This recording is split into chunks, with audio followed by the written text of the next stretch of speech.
On the Q lines with us is the Q Morning Cruise and McLaren Bay Region and Michigan Sugar's breast cancer survivor for this week. Her name is Michelle Cummings. Good morning, Michelle. How are you? Good morning. How are you guys doing? Fantastic. We'd like to thank you for sharing your time this morning. Could you do us a favor? How does your story begin? Well, October 1st, 2015, I was notified that I had breast cancer. At the time, I was 45 years old, a single mom, with a then going to be 20-year-old in a couple of days and a 16-year-old. I had been getting normal mammograms since the time I was 40, did monthly breast exams, never found anything, and just happened to go in for my regular mammogram in September.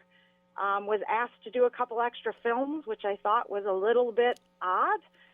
Notified about a week later to come back in for an ultrasound, and then on October 1st, Breast Cancer Awareness Month, I did receive the call that I did have breast cancer, grade 3, so pretty aggressive. Went in and met with Dr. Stoll, the breast surgeon, ended up with a lumpectomy. Thank heavens my lymph nodes were good, so nothing was involved with that. Did end up with chemotherapy and radiation. So, as you know, with 2 young girls, it was kind of a shock and a difficult situation to have to go home and explain to them, with all their fears. Yeah. How did they take that, Michelle? I had been really honest from the very beginning. It was scary for them, a single mom, young girls like that, also women thinking about, does this mean that it's going to be something they're going to have? Obviously a nerve-wracking time. They knew that it was going to be difficult, having to be the sole provider working and trying to work through this whole experience, so it was very scary. Michelle Cummings, she is our breast cancer survivor for the very first week of KCQ Pink Fund Month. We're going to take a break, and we'll be right back with Michelle.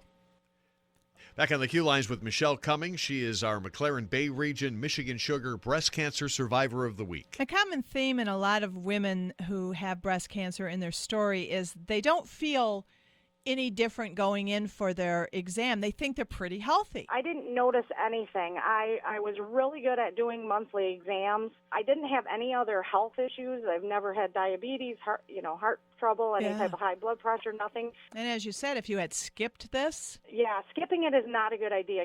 You don't want to let this go. The quicker that you can catch it, the better it is. Your head in the sand approach on cancer is not a good idea. You've given us a lot of great ammo to pass along to folks who are going through this. And as you said, you did work through your breast cancer treatment. A lot of folks can't, and that's why we do the Pink Fund, because it's a financial lifeline. I did receive help from the Pink Fund. I received 2 months of help for house payments and insurance payments from Pink Fund, and I can only tell you how much that helped out because I wasn't working complete full-time hours, and any financial help that could provide for those 2 months to be able to know that I was going to be able to meet my house payments and insurance payments. It was an easy process. I went on and filled out the information. They got back to me quickly, and it was a fantastic help. If somebody's listening this morning, Michelle, and they just found out yesterday that they have breast cancer or a cancer of any kind, what do you say to them? I was going to fight this, and I wasn't going to live like I was dying. I was going to get up every day and enjoy the things, whether it was we had to do Christmas a different weekend, we had to do Thanksgiving because my chemo ran, but I got up every day and, lived my life. I wasn't going to take this as this was a slow death, that I was going to take it, fight it, and get up and live every day and not live like I was dying. I think Tim McGraw should sing a song about that. Yeah. I think so. I'm going to pitch it. Do you think he'll bite? Yeah. I think it's already been recorded. Okay. Yeah. Okay. Michelle, thank you so much for your time this morning. We appreciate it, and we just wish you continued great health. Thank you very much, and I really appreciate everything that you're doing because financially, the cancer and other diseases are very devastating, so anything that you can do to relieve some of those stressors so someone can concentrate on their health is much needed and appreciated.